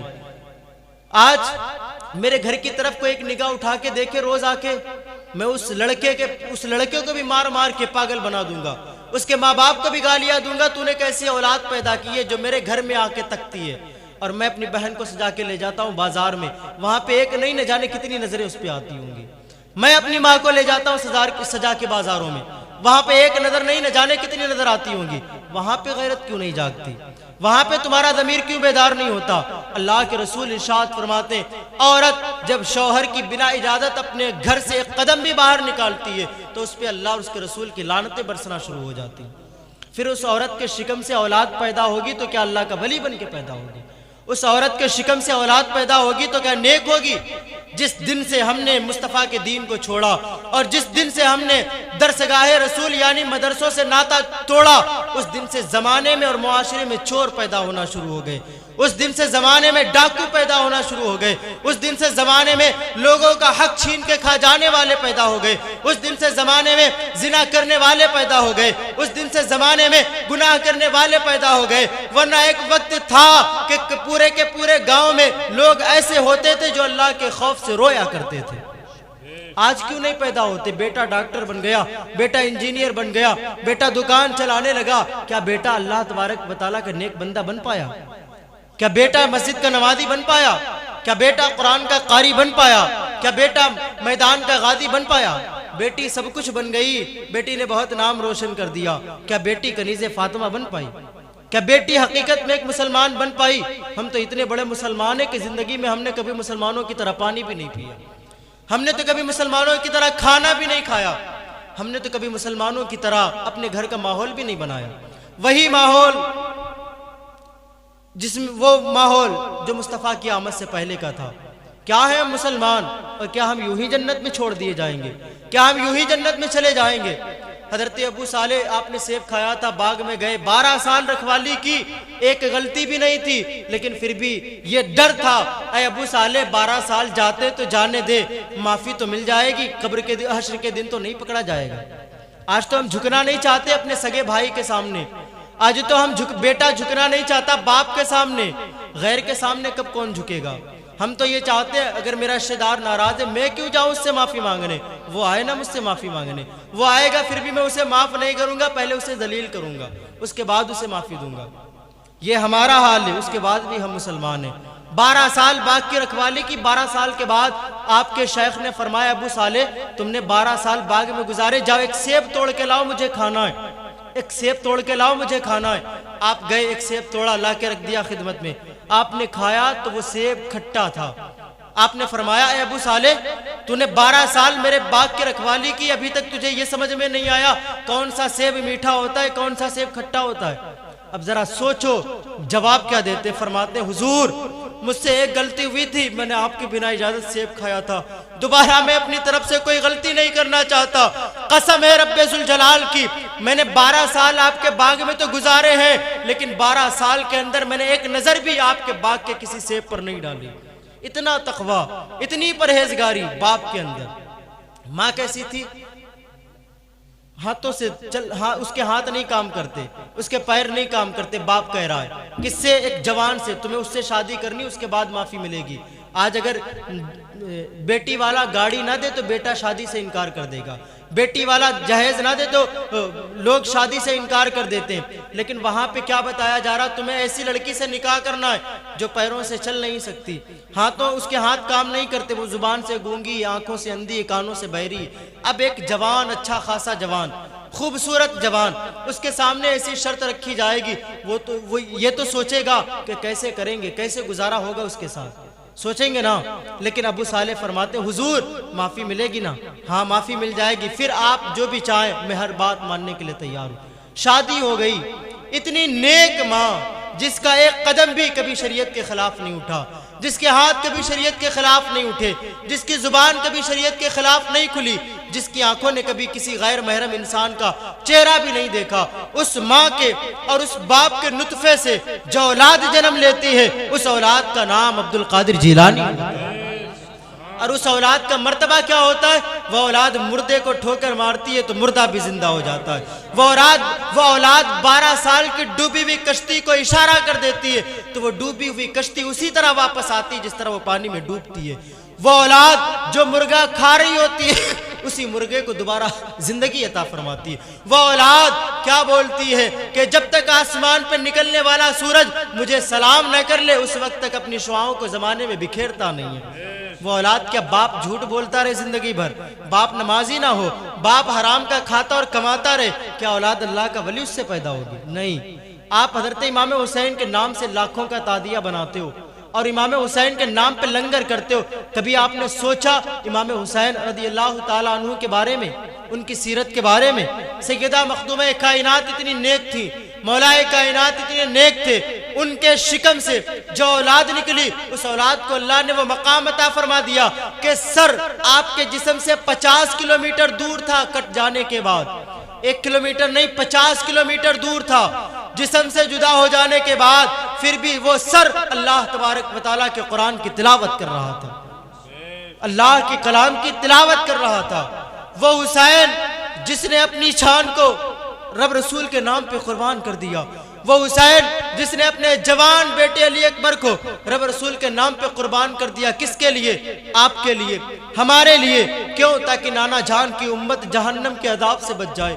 ہم اتنے بے غیرت ہو گئے، ہم اتنے احسان فراموش ہو گئے، انہوں نے ہمارے لیے سر دے دیا اور ہم ان کی محبت میں اپنا سر رب کی بارگاہ میں جھکا بھی نہیں پاتے۔ ہم نے رب کی بارگاہ میں سر جھکانا بند کیا، ہم نے کبھی پردھان کے سامنے سر جھکانا شروع کر دیا، ہم نے کبھی کسی دولت والے کے سامنے سر جھکایا، ہم نے دنیا والوں کے سامنے سر جھکایا۔ ایک بات یاد رکھنا، جو سر اللہ اور اس کے رسول، جو سر رب کی بندگی کے لیے نہیں جھکتا، وہ سر در بدر جھکنے کے لیے محتاج کر دیا جاتا ہے۔ میری آخری گزارش ہے آپ سے، تھوڑا سا اپنے اندر بیداری لے آؤ، ایمان کو اپنے پر نور بنا لو، اپنی زندگی کو اچھا بنا لو، تاکہ جب قبر میں جاؤ تو اللہ تبارک و تعالی رحمت کے فرشتے تمہارے استقبال کے لیے بھیج دے، اللہ تبارک و تعالی اپنی رحمتوں کا نزول فرما دے، اللہ تبارک و تعالی تم پر عذاب نہ نازل کرے بلکہ تمہیں جنت الفردوس کی بہاریں نصیب فرمائے۔ اس طرح دنیا سے بن کے جاؤ، جس طرح اپنا گھر بنانے کی کوشش کرتے ہو کہ مجھے کمانا ہے، میرے بیٹے ان کی شادیاں کرنی ہے، بیٹی ان کی شادی کرنی ہے، تو یہ بھی تو تیاری کرو کہ مجھے مرنا بھی ہے، قبر میں بھی جانا ہے، سوالوں کے جواب بھی دینے، سوالوں کے جواب بھی دینے۔ آپ کرو گے بیٹوں کے لیے، اور وہ بیٹے کیا کرتے آپ کے ساتھ؟ آپ مر گئے۔ میرے پاس کل ایک انسان آیا تعویذ بنوانے کے لیے، کیسا؟ باپ مر گیا، گھر میں ڈر لگنے لگا۔ اللہ اکبر، کتنی شرم کی بات ہے۔ بیٹا کیا کہتا ہے؟ باپ مر گیا، گھر میں ڈر لگنے لگا۔ وہ اپنے باپ کو آتما سمجھنے لگا، اپنے باپ کو بھوت سمجھنے لگا۔ ایسی اولاد جو اپنے باپ کے مر جانے سے ڈر کھانے لگے، اپنی ماں کے مر جانے سے ڈر کھانے لگے اور آ جائے تعویذ بنوانے کے لیے۔ وہ باپ اپنے بیٹے کو سب کچھ دیتا ہے لیکن مصطفیٰ کا دین نہیں دیتا، اس کے بعد میں اسے نقصان کیا ہوتا ہے؟ بیٹا باپ کے مکان پہ قبضہ کر بیٹھا، باپ کی دکان پہ قبضہ کر بیٹھا، باپ کے سارے مال پہ قبضہ کر بیٹھا، لیکن اپنے ہاتھوں سے اپنے باپ کو آخری مرتبہ غسل بھی نہ دے سکا۔ باپ نے جب چھوٹا تھا تو ساری زندگی باپ پکڑ پکڑ کے نہلاتا رہا، اب باپ کو آخری مرتبہ غسل دینا تھا لیکن بیٹے کو پتہ ہی نہیں اسے کیسے غسل دیا جائے گا، کیا کیا جائے گا۔ ساری زندگی باپ نے بیٹوں کو کپڑے پہنائے لیکن بیٹوں کو توفیق نہیں کہ آخری مرتبہ اپنے باپ کو اپنے ہاتھوں سے ایک کفن پہنا سکیں۔ ساری زندگی باپ نے انگلی پکڑ پکڑ کے بیٹوں کو چلنا سکھایا، انگلی پکڑ پکڑ کے بیٹوں کو زمانے میں چلنا سکھایا، اور اسے اچھا برا بتایا، اور اسے بتایا یہ تمہارا اپنا ہے، یہ کون ہے، یہ کون ہے، لیکن وہ بیٹا اپنے باپ کی صحیح سے نماز جنازہ بھی نہ پڑھ سکا۔ آج آپ کسی کے جنازے میں جاتے ہو اور تماشا کر کے چلے آتے ہو، کھلواڑ کر کے چلے آتے ہو۔ آدھے تو ایسے لوگ ہوتے ہیں جب نماز جنازہ ہو رہی ہوتی ہے تو آدھے لوگ پہلے کنارے کھڑے ہو جاتے ہیں۔ کیا وہ مسلمان نہیں ہوتے؟ کیا وہ ایمان والے نہیں ہوتے جو الگ کنارے کھڑے ہو جاتے ہیں؟ ناپاک ہے ایک مسلمان، اس کے بعد وہ ناپاک ہو۔ اللہ کے رسول فرماتے ہیں جب بندہ ناپاکی کے عالم میں ہوتا ہے تو اس کے پاس سے ایمان کی دولت کو سلب کر لیا جاتا ہے۔ وہ اتنی دیر مسلمان نہیں رہتا ہے جتنی دیر ناپاک رہتا ہے۔ ایک مسلمان اس کے بعد ناپاک ہو، کتنی شرم کی بات ہے۔ اور پھر وہ ناپاک رہ کے کمائے گا، کھائے گا، اور اس کے نطفے سے جو اولاد پیدا ہوگی، حقیقت ظاہر سی بات ہے وہ اولاد کے دل میں ایمان نہیں آنے والا، کیونکہ وہ جس عالم میں پلا ہے باپ ناپاک تھا، ناپاکی میں اس نے ایک لقمہ کھلایا تھا، کھایا تھا، وہی ایک لقمہ اسے جہنم پہنچانے کے لیے کافی بن گیا۔ اللہ کے رسول فرماتے جو بندہ جھوٹ بول کے یا حرام کمائی لاتا ہے اور کھاتا ہے وہ اس طرح کرتا ہے جس طرح ایک گندے جانور کے خون کو اپنے جسم پر ملتا ہے۔ ایک لقمہ حرام کا کھا لیتا ہے اور وہ لقمہ بعد میں پیٹ میں جاتا ہے، ایمان اس کے سینے سے پہلے چھین لیا جاتا ہے۔ ہم کہاں ہیں ایمان والے؟ ہم تو روز جھوٹ بولتے ہیں، ہم تو روز حرام کا کھاتے ہیں۔ ذرا اپنے آپ کو بیدار کرو، ساری دنیا تمہیں مارنا چاہتی ہے، ساری دنیا تمہیں مٹانا چاہتی ہے، تمہاری مسجدوں کو ویران کرنے کی کوششیں کی جا رہی ہیں۔ ابھی آپ نے دیکھا، آپ کو سب معلوم ہے، مجھ سے زیادہ معلوم ہے، لیکن اس کے بعد بھی آپ جاگنے کے لیے تیار نہیں ہو، اس کے بعد بھی آپ بیدار ہونے کے لیے تیار نہیں ہو۔ تمہاری مسجدوں میں تالے لگا دیے جا رہے، تمہارے مدرسوں میں تالے لگائے جا رہے، تمہاری مقدس قرآن کریم کی بے حرمتی کی جا رہی، تمہارے نبی کی شان کے خلاف الٹے سیدھے بولے جا رہے، تمہارے باپ کے خلاف کوئی بولے تم لڑائیاں کر بیٹھتے ہو، تمہارے باپ کے خلاف کوئی بولے تم گھر کے گھر اجاڑ دیتے ہو۔ مصطفیٰ کے خلاف بولا جاتا ہے تم کیا کرتے ہو؟ مصطفیٰ کے خلاف بولا جاتا ہے اس وقت تمہیں کوئی احساس نہیں ہوتا، مصطفیٰ قرآن کے بارے میں انگلی اٹھائی جاتی ہے تمہارے دل پر روح تک نہیں رینگتی، اللہ دین کے لیے بولا جاتا ہے تمہیں کوئی برا نہیں لگتا۔ آج آپ نے مسجدوں کو ویران کر دیا، آج آپ نے مدرسوں کو ویران کر دیا۔ ایک بات یاد رکھنا، رب رسول کے گھر کو ویران کرنے کے بعد تم چاہے دنیا کی کتنی بھی دولت کما لو لیکن اپنے گھر میں کبھی نور نہیں لا پاؤ گے، اپنے گھر میں کبھی سکون نہیں لا پاؤ گے۔ تم بیٹی کو گاڑی نہیں جہیز میں اسے پوری دنیا دے دو، لیکن اگر تم نے رب کو رسول کو ناراض کر لیا تو وہ اپنی بیٹی کو سکون کی دولت کبھی نہیں دے پاؤ گے۔ رب اور رسول کے گھر کو ویران کر کے اپنے گھر کو کبھی آباد نہیں کر پاؤ گے۔ اگر چاہتے ہو اپنی بیٹوں کی بھلائی، اگر چاہتے ہو اپنے آپ کی بھلائی، اگر چاہتے ہو اپنی بیٹی کی بھلائی تو ابھی وقت ہے، ابھی سانسوں کی مالا سلامت ہے۔ ابھی وہ وقت نہیں آیا کہ ہمارے دونوں پیر آپس میں باندھ دیے جائیں، ابھی وہ وقت نہیں آیا کہ ہماری ناک میں روئی ٹھوس دی جائے، ابھی وہ وقت نہیں آیا کہ ہمارے کانوں میں روئی رکھ دی جائے، ابھی وہ وقت نہیں آیا کہ ہمیں ایک سفید لباس میں لپیٹ دیا جائے، ابھی وہ وقت نہیں آیا کہ ہماری نماز جنازہ پڑھ دی جائے۔ اس سے پہلے بیدار ہو جاؤ، ورنہ تمہیں تکبر کس بات کا ہے، تمہیں غرور کس بات کا ہے؟ تمہیں تو اپنے بارے میں کچھ پتا نہیں ہے، تم کیسے پیدا کیے گئے، تم کیا تھے، اور اللہ تبارک و تعالیٰ نے تمہیں کس طرح پیدا کیا ہے۔ اس کے بعد تمہیں تکبر آ گیا، اس کے بعد تمہیں غرور آ گیا، اس کے بعد تمہیں گھمنڈ آ گیا۔ کبھی ایک ہی بات، یہی بات سوچ کے دیکھ لو کہ ہم پیدا کس چیز سے کیے گئے۔ باپ کی ریڑھ کی ہڈی کا تھوڑا سا پانی، ماں کے سینے کی ہڈی کا تھوڑا سا پانی، اسے ایک نطفے کی شکل دی گئی، وہ نطفہ ماں کے رحم میں آیا، اس نطفے سے اللہ تبارک و تعالیٰ نے تمہارے جسم کے گوشت کو تیار کیا، اس گوشت سے اللہ تبارک و تعالیٰ نے تمہیں آنکھیں دی، تمہیں ہاتھ دیے، تمہیں پیر دیے، تمہارا چہرہ اس رب نے خوبصورت بنایا۔ ذرا سوچو تو صحیح، تمہارے رب نے تم پر کتنا بڑا احسان کیا۔ اگر یہ ناک یہاں پہ نہ رکھ کے یہاں پہ اللہ بنا دیتا تو تمہاری صورت کیسی ہوتی؟ اگر دو آنکھ نہ ہوتی، ایک ہی آنکھ ہوتی تو تمہاری صورت کیسے ہوتی؟ اگر تمہارے پاس دو ہاتھ نہ ہوتے، سامنے والے کے پاس دونوں ہاتھ ہوتے، تمہارا وجود کیسا ہوتا؟ اگر تمہیں پیر ملے تھے لیکن تمہارے پیروں سے چلنے کی طاقت چھین لی جاتی، بتا تجھے کیسا لگتا؟ اے انسان، اس کے بعد بھی تو رب کا نافرمان بن گیا، اس کے بعد بھی تو اللہ تبارک و تعالیٰ کو ناراض کرنے والا بن گیا۔ ذرا دیکھ اپنے آپ کو تو کیا ہے. باپ کی ریڑھ کی ہڈی کا تھوڑا سا پانی, ماں کے سینے کی ہڈی کا تھوڑا سا پانی, اور ماں کے شکم میں وہ جب نطفہ آیا باپ کے توسط سے, وہ نطفہ گوشت کی شکل اختیار کرتا ہے. گوشت کی شکل اختیار کرنے کے بعد 9 مہینہ ماں کی آغوش میں رکھا. کیا ماں کی آغوش میں رہا تو بھوکا رہا؟ ماں کی آغوش میں رہا تو پیاسا رہا؟ ماں کی آغوش میں رہا تو نے کچھ کھایا پیا نہیں؟ تجھے سب کچھ دیا اللہ تبارک و تعالیٰ نے, تجھے بھوکا نہیں رکھا, تجھے پیاسا نہیں رکھا ماں کے شکم میں. جب ماں کے شکم سے تو باہر آیا, تیری کیا اوقات تھی اس وقت؟ زبان تھی لیکن تو بول نہیں سکتا تھا, پیر تھے لیکن اپنے پیروں سے تو چل نہیں سکتا تھا, تو اپنے وجود پر آنے والی مکھی کو ہٹا بھی نہیں سکتا تھا. وہ کون ہے جس نے تجھے چلنا سکھایا؟ وہ کون ہے جس نے تیرے ہاتھوں میں طاقت دی؟ وہ کون ہے جس نے تیری زبان میں بولنے کی طاقت دی؟ وہ کون ہے جس نے تیری آنکھوں میں دیکھنے کی طاقت دی؟ وہ تیرا رب ہے جس نے تیرے پیروں میں طاقت عطا فرمائی, جس نے تیرے وجود کو طاقت عطا فرمائی. ورنہ تم مر جاتا بھوک سے, تم مر جاتا پیاس سے, تم مر جاتا اپنی ہی پیشاب کے اندر, تم مر جاتا اپنی ہی پاخانے کے اندر, اگر تیرا رب تیری ماں کے سینے میں تیرے لیے پیار پیدا نہیں کرتا. وہ رب ہے جس نے تیری ماں کے سینے میں اے انسان تیرے لیے اتنا پیار پیدا کیا, اتنا پیار پیدا کیا. جو تو دودھ پیتا تھا, اس دودھ سے جو گندگی پیدا ہوتی تھی, وہ گندگی جب تیرے وجود سے باہر آتی تھی تو ماں اسے اپنے ہاتھوں سے صاف کرتی تھی. ماں تیرے پیشاب کیے ہوئے بستر کو اپنے ہاتھوں سے صاف کرتی تھی. ماں تیری گندگی کو اپنے ہاتھوں سے دھلا کرتی تھی. یہ اگر رب کریمی نہ کرتا, اگر تیرا رب تجھ پر احسان نہ کرتا تو مر جاتا بھوک سے. تیری ماں کو پتا بھی نہیں چلتا بچہ بھوکا ہے کہ پیاسا ہے. وہ تو رب نے محبت ڈالی, بچہ رویا, ماں سمجھ گئی کہ بچہ بھوکا ہے. ماں نے اپنے سینے سے لگا کر اسے اپنا خون دودھ کی شکل میں پلانا شروع کر دیا. لیکن انسان متکبر ہو گیا, رب رسول کے در سے دور ہو گیا.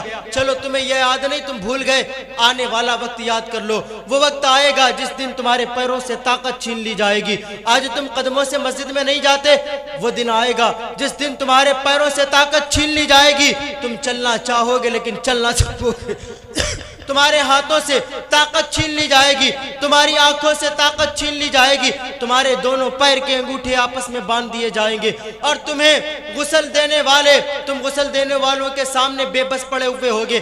آج تم سردی کے زمانے میں نہاتے ہو تو پانی کو گرم کر لیتے ہو, گرم کرنے کے بعد نہاتے ہو, لیکن ایک دن آئے گا تمہاری زندگی میں جس دن تم اتنے بے بس ہو جاؤ گے. اب غسل دینے والوں کی مرضی ہے, وہ تم پہ ٹھنڈا پانی ڈالتے کہ گرم پانی ڈالتے, تم اپنی زبان سے بول بھی نہیں پاؤ گے. وہ دن آئے گا تمہاری زندگی میں کہ تمہارے وجود پر چاہے سونے چاندی کے بھی کپڑے ہوں, لیکن انہیں بھی کینچیوں سے اتار کر پھینک دیا جائے گا. تمہاری اولاد تمہارے کپڑوں کو بھی گھر میں رکھنا گوارا نہیں کرے گی. تمہارے گھر والے جس چارپائی پر تم مرو گے, جس چارپائی پر تم دم توڑو گے, اس چارپائی پر تمہاری اولاد سونے میں بھی ڈرے گی. اس چارپائی پر تمہارے گھر کے چھوٹے چھوٹے بچے سونا بھی نہیں چاہیں گے, اس لیے کہ اس پہ میرا باپ مرا تھا, اس پہ میری ماں مری تھی, اس پہ میرا بھائی مرا تھا. ڈریں گے وہ لوگ. وہ حال تمہارا ہوگا. وہ وقت آئے گا تمہاری زندگی میں. آج تم نماز نہیں پڑھتے ہو, آج تم روزے نہیں رکھتے ہو, آج تم قرآن کی تلاوت نہیں کرتے ہو, آج تم دین کی طرف نہیں آنا چاہتے ہو. وہ وقت آئے گا تمہاری زندگی میں کہ تمہارے وجود پر چاہے جتنے قیمتی کپڑے ہوں انہیں بھی کینچیوں سے کاٹ کر اتار کر پھینک دیا جائے گا. گھر میں نہیں رکھا جائے گا. باپ کا مکان تھا, بیٹے رہ رہے ہیں. باپ کی دکان تھی, بیٹے چلا رہے ہیں. باپ کا کھیت تھا, بیٹے نے سنبھال لیا, لیکن باپ کے اترے ہوئے کپڑے بیٹا نہیں پہنے گا.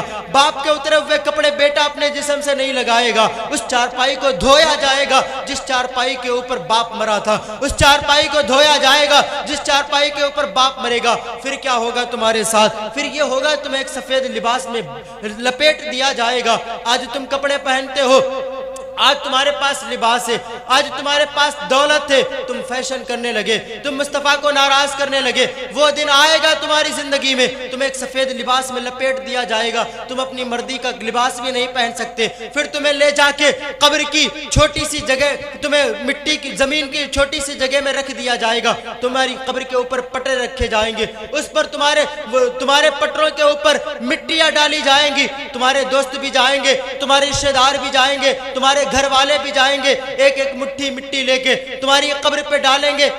اور وہ مٹی ڈالنے والے لوگ کا عالم کیا ہوگا؟ ان لوگوں کا عالم یہ ہوگا کہ انہیں مٹی دینے کی دعا بھی نہیں آتی ہوگی، انہیں مٹی دینے کا طریقہ بھی نہیں آتا ہوگا، وہ صرف رسم ادا کرنے کے لیے تمہارے ساتھ قبرستان تک جائیں گے، لیکن کب تک؟ جب تک تمہاری قبر کے اوپر مٹی ڈال دی جائے گی، اس کو صحیح کر دیا جائے گا، لوگ اپنے اپنے گھر کو واپس آ جائیں گے، رشتہ دار اپنی دکان پہ چلا جائے گا، پڑوسی اپنے کام پہ چلا جائے گا، کسان اپنے کھیت پہ چلا جائے گا، سارے اپنے اپنے کام میں لگ جائیں گے، باپ کچھ دن روئے گا، پھر اس کے اور بھی بیٹے ہیں، پھر اس کو اور بھی کام ہے، باپ بھی اپنے کام میں لگ جائے گا، ماں کچھ دن روئے گی بیٹے کی جدائی میں، بیٹے روئیں گے کچھ دن ماں کی جدائی میں، لیکن انہیں اپنے اور بھی کام ہے، کب تک روئیں گے ماں کے لیے، کب تک روئیں گے باپ کے لیے، کب تک ماں باپ روئیں گے بیٹوں کے لیے، سب بھلا دیں گے ایک دن۔ اب قبر میں تم پہنچے ہو، اب دو فرشتے آئیں گے، اتنی ڈراؤنی صورت میں اگر وہ آ جائیں تو انسان صرف ان کے آنے کے انداز کو دیکھ کر دم توڑ کر مر جانے لگے۔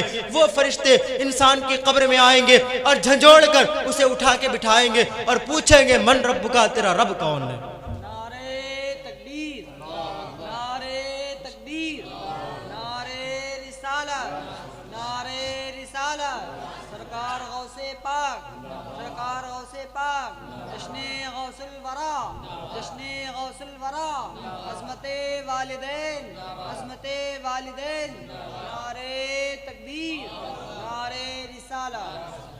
دو فرشتے آئیں گے، اتنی ڈراؤنی صورت کہ ان کی آنکھیں آگ کے انگارے ہوں گے، ان کے دانت اتنے بڑے ہوں گے کہ وہ اپنے دانتوں سے زمین کو چیرتے ہوئے ہم اور آپ کی قبروں میں آئیں گے۔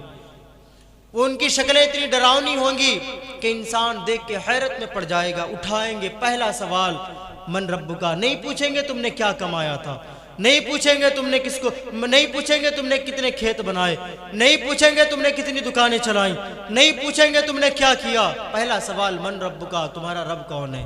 ہمیں بولنے میں بڑا آسان لگ رہا ہے، ہم بڑی آسانی کے ساتھ کہہ دیں گے ہمارا رب اللہ ہے۔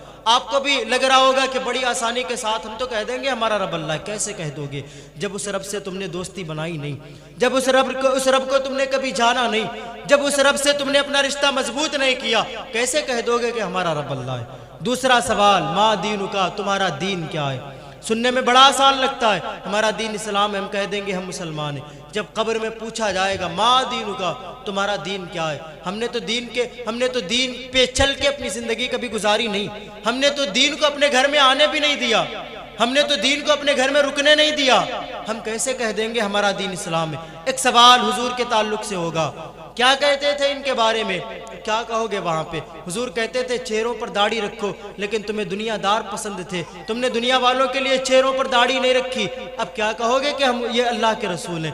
حضور نے فرمایا تھا جھوٹ نہ بولنا، حضور نے فرمایا تھا چوری نہ کرنا، حضور نے فرمایا تھا اپنے ہاتھوں سے جوا نہ کھیلنا، حضور نے فرمایا تھا کسی کے اوپر ظلم نہ کرنا، تم نے سب کچھ کر لیا، کیسے کہو گے کہ یہ اللہ کے رسول ہیں؟ کیسے جواب دو گے؟ حضور نے فرمایا تھا اپنے چہروں پر داڑھی رکھو، یہ مردوں کی نشانی ہے، اس میں اللہ کی رحمتوں کا نزول ہوتا ہے، لیکن تم نے اپنے چہروں کو داڑھی سے ویران رکھا۔ اس مصطفیٰ کی سنت کو تم نے 10 روپے خرچ کر کے مصطفیٰ کی سنت کو ویران کر دیا، ہر ہفتے جاتے ہو مصطفیٰ کی سنت کو ویران کرا کے چلے آتے ہو، تمہیں شرم نہیں آتی، تمہیں حیا نہیں آتی، تم کتنا بڑا گناہ کرتے ہو۔ انسان کی زندگی کب تک جیے گا؟ وہ دنیا میں زیادہ سے زیادہ 100 سال جیے گا، لیکن آخرت میں جب ایک وقت کی جان بوجھ کے نماز چھوڑنے والے کو ایک نماز کی سزا دی جائے گی تو 80 سال اسے جہنم کی آگ میں جلایا جائے گا۔ 80 سال تو بندہ جیا بھی نہیں دنیا میں، 80 سال کی تو اسے زندگی بھی نہیں ملی۔ بندہ جھوٹ بولتا ہے 1 منٹ بھی نہیں لگتا، ہم نے گالی دی 1 منٹ بھی نہیں لگا، ہم نے نماز چھوڑ دی 10 منٹ بھی نہیں لگے، لیکن جب ان گناہوں کی سزا دی جائے گی، ایک مرتبہ ہم نے بولا تھا جھوٹ، ایک مرتبہ جھوٹ بولنے پر اللہ کی رحمتوں کے فرشتے ہم سے 1 میل دور ہو جاتے ہیں۔ ہم نے ایک وقت کی نماز چھوڑی تھی جان بوجھ کے، 80 سال جہنم کی آگ میں جلنا پڑے گا۔ اے انسان ذرا عقل مند ہے تو، سمجھدار ہے تو، ذرا اپنی عقل کو یہ بات تو سمجھا کہ تو جھوٹ بولتا ہے، جوا کھیلتا ہے، شراب پیتا ہے، ناچ دیکھتا ہے، تماشے دیکھتا ہے، گناہ کرتا ہے، وقت نہیں لگتا ان میں، لیکن جب ان کی سزا پائے گا تو کھربوں سال تجھے جہنم کی آگ میں جلنا پڑے گا، اربوں سال تجھے جہنم کی آگ میں جلنا پڑے گا۔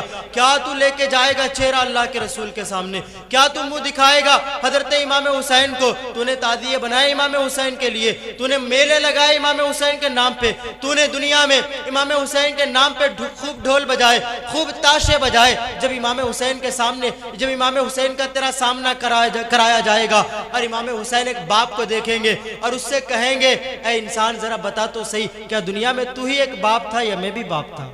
کہ دنیا میں تو ہی ایک باپ تھا؟ میں بھی تو باپ تھا، لیکن میں نے دین کی عظمت کے لیے اپنے شہدادوں کو قربان کر دیا۔ بتا تو نے اپنے دین کے لیے کیا کیا تھا؟ بتا تو نے اپنی اولاد کو مدرسے میں بھیجا تھا، مسجد کا نمازی بنایا تھا، قرآن کا قاری بنایا تھا، تو نے اپنے بیٹے کو کیا بنایا تھا دین کے لیے؟ کیا جواب ہوگا میرے باپ کے پاس؟ میری ماں سے پوچھ لیں حضرت سیدہ مخدومہ کائنات کہ میں نے ایک وقت میں 3 کام کیے۔ میں نے ہاتھوں سے آٹا گوندھا، زبان سے اپنے نانا جان پر درود، میں اپنے بابا جان پر درود پڑھا، زبان سے اللہ کی حمد بیان کی، اور پیروں سے اپنے بچوں کو جھولا جھلایا۔ اے عورت تو بتا تو کیا لے کے آئی دنیا سے؟ میں نے تو اپنے بیٹے کو شہید آدم بنا دیا، میں نے تو اپنے بیٹے کو ایسا بنایا کہ اس نے رب کے لیے اپنے آپ کو بھی قربان کر دیا، اپنے بھتیجوں کو بھی قربان کر دیا، اپنے بھانجوں کو بھی قربان کر دیا، اپنا سب کچھ قربان کر دیا۔ بتا تو نے کیا قربان کیا؟ تو نے کیا قربان کیا؟ تو نے تو اپنے بیٹے کو مسجد کا نمازی بھی نہیں بنایا، تو نے تو اپنی بیٹی کو قرآن کا قاری بھی نہیں بنایا، تو نے تو اپنے گھر میں کبھی دینی ماحول بھی پیدا نہیں کیا۔ کیا جواب دے گی میری ماں سیدہ مخدومہ کائنات کو؟ ہمارے لیے سیدہ مخدومہ کائنات پوری رات روئی، ہمارے لیے امام حسین نے سر کٹا دیا۔ آپ کو پتا ہے جب امام حسین اپنے خیمے سے باہر نکل رہے تھے، آپ کی 6 سال کی بیٹی سامنے آئی، بیٹی آئی باپ کے سامنے، اے ابو جان، بھیا اکبر گئے تھے جہاں وہیں آپ جا رہے ہیں، بھیا قاسم گئے تھے جہاں آپ وہیں جا رہے ہیں، جہاں پہ سب لوگ گئے تھے آپ وہیں جا رہے ہیں، آپ نے نہیں دیکھا سب گئے تھے ابھی تک واپس نہیں آئے، سب گئے تھے اپنے پیروں پر چل کر، لیکن اے ابو جان سب کے لاشیں آپ اٹھا کے لے کے آئے، آپ بھی ہمیں چھوڑ کے چلے جائیں گے تو ہمیں سنبھالے گا کون؟ آپ بھی ہمیں چھوڑ کے چلے جائیں گے تو ہمیں دلاسا کون دے گا؟ اے ابو جان آپ مت جائیں۔ لیکن باپ نے اس بیٹی کو بھی باپ نے اس بیٹی کی خواہش کو بھی قربان کرتے ہوئے قدموں کو آگے بڑھایا۔ جب گھوڑے پر سوار ہوئے تھے تو گھوڑا بھی آگے نہیں بڑھ رہا تھا، کیوں؟ وہی بیٹی گھوڑے کے سامنے لیٹی ہوئی تھی، ابو جان آپ مت جائیں، لیکن باپ چلا تھا کس کے لیے؟ اپنے نانا جان کی امت کے لیے، ہمارے لیے، آپ کے لیے۔ امام حسین نے سر کس لیے دیا تھا؟ کیا یزید کی کوئی ذاتی لڑائی تھی امام حسین سے؟ نہیں، یزید شراب کو جائز کہتا تھا، عورتوں کے ناچ دیکھنے کو جائز کہتا تھا، جو اللہ نے حلال کیا تھا اسے حرام کہتا تھا، اور جو اللہ نے حرام کہا تھا اسے حلال کیا تھا اسے حرام کہتا تھا۔ اس بات کی لڑائی تھی، اگر اسی سبق پہ ہم اور آپ چلتے تو جہنمی بن جاتے، لیکن امام حسین نے سر دے کر ہم اور آپ کو جہنم سے بچا لیا۔ ہم اس حسین کی قربانی کو بھول گئے، ہم اس حسین کے کردار کو بھول گئے۔ ذرا اپنے اندر تھوڑی سی بیداری لاؤ۔ میری باتوں نے آپ کے دل کو اگر تکلیف پہنچائی ہو تو میں ہاتھ جوڑ کر آپ سے معافی مانگتا ہوں، لیکن میں نے بات وہ کی ہے جو بات ماننے والی ہے، اس بات پہ ہمیں عمل کرنا چاہیے۔ ہم کب تک بھٹکتے رہیں گے غفلت میں؟ ہم کب تک یوں ہی سوتے رہیں گے غفلت میں؟ ہماری مسجدیں ویران کی جائیں، مسلمانوں کو مارا جائے، ہمارے مدرسوں میں تالے لگائے جائیں، اس کے بعد بھی ہماری غیرت نہ بیدار ہو۔ مدرسوں میں تالے اس لیے لگائے گئے کہ آپ نے اپنے بچوں کو مدرسے میں بھیجنا کم کر دیا، مسجدوں میں تالے اس لیے لگائے گئے کہ آپ نے مسجدوں میں جانا بند کر دیا۔ جب تک مسلمان نمازی تھے، جب تک مسلمان مدرسوں میں آنے والے تھے، ایک مسلمان کی یہ شان تھی، یہ زمین کی اوقات کیا ہے، جب وہ مسلمان پہاڑوں کے بیچ سے گزرتے تھے تو ان کے سینوں کو بھی چاک کر دیا کرتے تھے۔ جب وہ مسلمان مدینہ سے نکل کے، عرب سے نکل کے ملک ہندوستان میں آئے، راستے میں ساؤتھ افریقہ کا سمندر پڑا، جب سمندر کے آگے زمین نہیں تھی، ان مسلمانوں نے کیا قدم پیچھے ہٹا لیے؟ کیا وہ مسلمان واپس چلے گئے؟ نہیں، بلکہ ان مسلمانوں نے اسی سمندر میں گھوڑے دوڑائے اور کہا اللہ تبارک و تعالی ہمارا خالق ہے، وہ اسی پانی میں ہمارے لیے راستے تیار فرمائے گا۔ لوگوں نے سمندر میں گھوڑے دوڑائے، کون لوگ تھے؟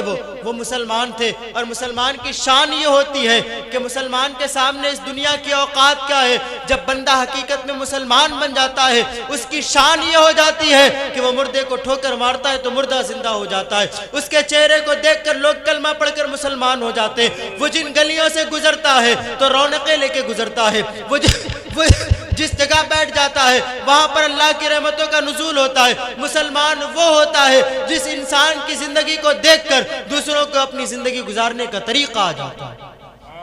لیکن آج ہم کیا ہیں؟ آج تو ہم اپنے آپ پہ غور کریں۔ آج میرا باپ مجھ سے راضی نہیں، میری ماں مجھ سے راضی نہیں، میرا بھائی مجھ سے راضی نہیں، میرے رشتہ دار مجھ سے راضی نہیں۔ ہم کیسے مسلمان ہیں؟ یہ مسلمان نہیں ہوتے۔ مسلمان وہ ہوتا ہے جس کی زبان جھوٹ سے، چغلی سے، غیبت سے، برائی سے پاک ہوا کرتی ہے۔ مسلمان وہ ہوتا ہے جس کی پیشانی اللہ کی عبادت کے لیے جھکا کرتی ہے۔ مسلمان وہ ہوتا ہے کہ قرآن پڑھنے والا ہوتا ہے۔ چلو آپ نے قرآن نہیں پڑھا لیکن کم سے کم اتنے تو غیرت پیدا کر لو کہ صبح اٹھو تو صرف قرآن کو دیکھ لو، آنکھوں سے لگا لو، اللہ اسی عمل سے راضی ہو جائے گا۔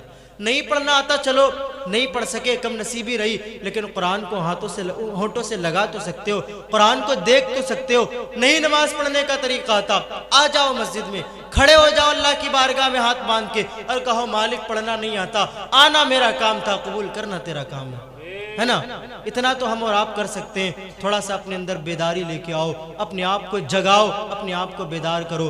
کب تک اللہ اور اس کے رسول کو راضی کر کے کبھی سکون نہیں پاؤ گے۔ یہاں دنیا میں رہے اس ٹینشن میں کہ کمانا ہے، بیٹوں کی شادی کرنی، وہ کرنا ہے، مکان بنانا ہے، دکان بنانا، یہ سب وہ سب، مر گئے، قبر میں گئے، اب قبر میں بھی تمہیں سکون نہیں مل رہا، اب قبر میں بھی تمہیں راحت نہیں مل رہی، اب قبر میں بھی تمہیں راحت نہیں مل رہی۔ تم دنیا میں تھے تب بھی پریشان تھے، دنیا میں تھے تب بھی پریشان تھے کہ ابھی بیٹوں کے لیے گھر بنانا ہے، دکان بنانی، بیٹوں کی شادی کرنی، یہ کرنا وہ کرنا، پریشان رہے۔ قبر میں جا کے پہنچے، وہاں بھی اب آپ کو پریشانی ہے۔ آپ نے نمازیں چھوڑی تھی گھر بنانے کے لیے، آپ نے قرآن کو چھوڑا تھا اولاد کی زندگی کو اچھی بنانے کے لیے، آپ نے دین کو بھلا دیا تھا اپنی منمانی زندگی گزارنے کے لیے۔ اب کیا تھا؟ تم نے جھوٹ بولا تھا، اللہ کا عذاب آ گیا۔ تم نے نماز چھوڑی تھی، تمہاری قبر میں جہنم کی آگ بھر دی گئی، اور وہ آگ جس کے بارے میں اللہ کے رسول ارشاد فرماتے اس آگ کی ایک چنگاری اگر اس دنیا میں ڈال دی جائے تو یہ زمین کبھی بھی اپنے اوپر کوئی ہری فصل کو جنم نہ دے گی۔ وہ آگ، اس میں ہمیں آپ کو جلنا پڑے گا۔ یہ ٹھنڈک کا مہینہ بڑھتا جا رہا ہے، ابھی جب بڑھے گا آپ سب ہم سب آگ جلا کے اپنے جسم کو گرماہٹ پہنچائیں گے، اس آگ کو تاپیں گے، لیکن جب اس آگ کی تپش بڑھ جائے گی ہم اپنے قدموں کو پیچھے ہٹا لیں گے۔ یہ ہماری آگ کا عالم ہے، اسے ہم نے جلایا تھا، لیکن جس آگ کو اللہ تبارک و تعالیٰ نے جلایا ہے، جس آگ کو اللہ تبارک و تعالیٰ نے ایک گناہگار کو سزا دینے کے لیے جلایا ہے، اس آگ کا عالم کیا ہوگا؟ اللہ کے رسول ارشاد فرماتے ہیں جب انسان مر رہا ہوتا ہے، اس کی روح اس کے جسم سے نکل رہی ہوتی ہے، اس کی حالت اس وقت کیا ہوتی ہے؟ آپ تو یہ سمجھتے ہو بندہ بول نہ سکا، آپ یہ سمجھتے ہو بندے کی سانس واپس نہیں آئی، لیکن اللہ کے رسول کیا فرماتے ہیں اس پہ کیا گزر رہا ہوتا ہے؟ اس پہ ایسی مصیبت آ رہی ہوتی ہے، اسے لگتا ہے کہ کائنات کے سارے پہاڑ مجھ پہ توڑ دیے گئے، اسے لگتا ہے کہ کائنات کی ساری مشکلیں مجھ پہ ڈال دی گئی۔ وہ اتنا پیاسا ہو جاتا ہے کہ جس وقت انسان مر رہا ہوتا ہے اس وقت اگر ساری دنیا کے سمندروں کا پانی نچوڑ کر اس کے منہ میں ڈال دیا جائے تب بھی اس کی پیاس نہیں مٹنے والی۔ اسی عالم میں اٹھایا جائے گا حشر کے دن اور وہ چلائے گا پانی پانی پانی، کہیں سے پینے کے لیے مجھے تھوڑا سا پانی دے دیا جائے۔ کون کہے گا؟ گنہگار کہے گا۔ اب اللہ تبارک و تعالیٰ اسے پیاسا نہیں رکھے گا، اسے پینے کے لیے پانی دے گا، ایک پانی کا پیالہ لایا جائے گا، اسے پینے کے لیے دیا جائے گا اور کہا جائے گا اسے پیو۔ دنیا میں انسان تھا، اگر اس کے پانی میں اس کو گرمی کے زمانے میں ٹھنڈا پانی نہیں ملتا تھا نہیں پیتا تھا، سردی کے زمانے میں اگر اسے گرم پانی نہیں ملتا انسان پانی نہیں پیتا، لیکن قیامت کے دن ایک نماز چھوڑنے والا، قیامت کے دن جھوٹ بولنے والے کو، قیامت کے دن ماں باپ کے ستانے والے کو، قیامت کے دن گناہ کرنے والے کو پینے کے لیے پانی دیا جائے گا۔ کیسا پانی ہوگا؟ مائے حمیم، یعنی گرم اور کھولتا ہوا پانی ہوگا۔ انسان کو وہ پانی پینے کے لیے دیا جائے گا، جیسے ہی انسان وہ پانی کا پیالہ اپنی ہونٹوں کے قریب لے کے آئے گا انسان کے چہرے کی کھال سمٹ کے اسی پانی کے پیالے میں گر جائے گی۔ اللہ اکبر! پھر بھی وہ پانی اسے پینا پڑے گا۔ آج میرے گلاس میں اگر ایک مکھی گر جائے، آج اگر میرے کھانے میں کیڑا آ جائے، میں وہ کھانا نہیں کھاتا، میں وہ پانی نہیں پیتا، لیکن جس دن پانی کے پیالے میں میرے اپنے ہی چہرے کی کھال آ گرے گی اس دن وہ ہمیں پانی پینا پڑے گا۔ کون پیے گا؟ جو شراب پیتا تھا، جو جھوٹ بولتا تھا، جو جوا کھیلتا تھا، جو چغلی کرتا تھا، جو نمازیں نہیں پڑھتا تھا، اسے دیا جائے گا وہی پانی پینے کے لیے جس کے بارے میں اللہ کے رسول فرماتے ہیں اگر اس پانی کا ایک قطرہ دنیا میں احد پہاڑ کے اوپر ڈال دیا جائے تو وہ احد پہاڑ پگھل کر ریزہ ریزہ ہو جائے گا۔ اس پانی کا عالم کیا ہوگا؟ ذرا ڈرو اللہ تبارک و تعالیٰ کے عذاب سے، ڈرو قبر سے، ڈرو آخرت سے، ڈرو اللہ تبارک و تعالیٰ کے عذاب سے۔ حضرت جبریل فرماتے ہیں یا رسول اللہ، ایک گناہگار کو جو سب سے ہلکا نہ کے برابر عذاب دیا جائے گا۔ وہ عذاب یہ ہوگا کہ انسان کا سر سلامت رکھا جائے گا، ہاتھ سلامت رکھے جائیں گے، پیر سلامت ہوں گے۔ پھر کیسا عذاب دیا جائے گا؟ پھر صرف اس کے پیر میں جہنم کی آگ کے بنے ہوئے جوتے پہنائے جائیں گے، اور ان آگ کی جوتوں کی حدت کا عالم یہ ہوگا کہ انسان کا دماغ کان اور ناک کے راستے پگھل کے باہر آنے لگے گا۔ حضرت عائشہ فرماتی، اللہ کے رسول فرما رہے تھے قیامت کے دن سارے انسان دنیا سے تو کفن پہنا کے بھیجے جاتے ہیں، لیکن جب حشر کے دن اٹھائے جائیں گے تو جسم پہ ایک کپڑے کا ٹکڑا بھی نہیں ہوگا، جسم پہ ایک کپڑے کا ٹکڑا بھی نہیں ہوگا، سارے لوگ برہنہ اٹھائے جائیں گے۔ حضرت عائشہ فرماتی، یا رسول اللہ کیا اس دن انسانوں کو ایک دوسروں سے شرم نہیں آئے گی؟ کیا حیا نہیں آئے گی؟ اللہ کے رسول فرماتے، عائشہ بات اس سے بھی آگے ہے، حیا تو تب آئے گی جب کسی انسان کو کسی کا خیال ہوگا۔ ہر انسان وہاں اللہ تبارک و تعالیٰ کے قہر میں ڈوبا ہوگا، ہر انسان وہاں اللہ تبارک و تعالیٰ کے قہر سے اتنا ڈر رہا ہوگا کہ انسان اپنے ہی پسینے میں کوئی گھٹنے تک، کوئی کمر تک، کوئی گردن تک ڈوبا ہوگا۔ یا رسول اللہ کے رسول فرماتے وہاں کا عالم وہ ہوگا، پھر کسے اپنی پڑی ہوگی، نفسی نفسی کا عالم ہوگا۔ مالک کی بارگاہ میں دعا ہے اللہ تبارک و تعالی ہم سب کو قبر سے ڈرنے کی اور حشر سے ڈرنے کی، قبر کو سجانے کی اللہ تبارک و تعالی ہم سب کو توفیق عطا فرمائے۔ مرنے سے پہلے اللہ تبارک و تعالی ہم سب کو کچھ بنائے نہ بنائے، حقیقت میں سچا پکا مسلمان بنا دے۔ ہمیں اللہ تبارک و تعالی مسجد کا نمازی بنا دے، قرآن کا قاری بنا دے۔ آدمی کا جسم کیا ہے؟ جس پہ شیدا ہے جہاں، ایک مٹی کی عمارت، ایک مٹی کا مقام چند سانسوں پر کھڑا ہے۔ یہ خیالی آسمان خون کا گارا، اس میں اینٹ اس کی ہڈیاں، موت کی پرزور آندھی جب اس سے ٹکرائے گی یہ ٹوٹ کر ساری عمارت خاک میں مل جائے گی۔ ہوئے نامور بے نشاں کیسے کیسے، زمین کھا گئی نوجواں کیسے کیسے، جگہ جی لگانے کی دنیا نہیں ہے، یہ عبرت کی جاں ہے تماشا نہیں ہے۔ وآخر دعوانا ان الحمدللہ رب العالمین وما علینا الا البلاغ۔ السلام علیکم ورحمۃ اللہ وبرکاتہ۔